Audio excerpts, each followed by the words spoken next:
Hi, Wes David here with Mills Auto Center, and today I have the 2018 Toyota Tacoma. This one here is the TRD off-road package, which gives you a few features. The running boards, this is the sand color that they offer.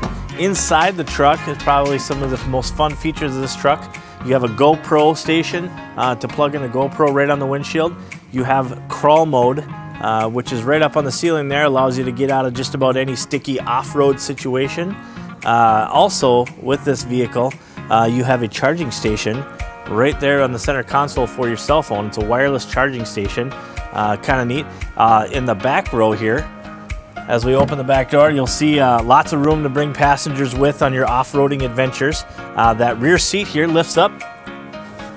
More storage, goes all the way across underneath the seats. You can bring guns if you're a hunter, fishing poles if you're a fisherman, or whatever you need to bring. As we go around the back here, you have a power rear sliding window, easy assist lift tailgate, so it brings it down with ease and also assists in lifting. Some storage compartments back here for you. A plug-in station if you're a handyman or handy woman to do some carpentry. If you're going to be doing any work in the backyard, you want to plug in a boom box, plug it in, turn on your power outlet, and you're good to go. Any more questions on this vehicle, just give us a call at Mills Auto Center, or you can email us at millsautocenter.com.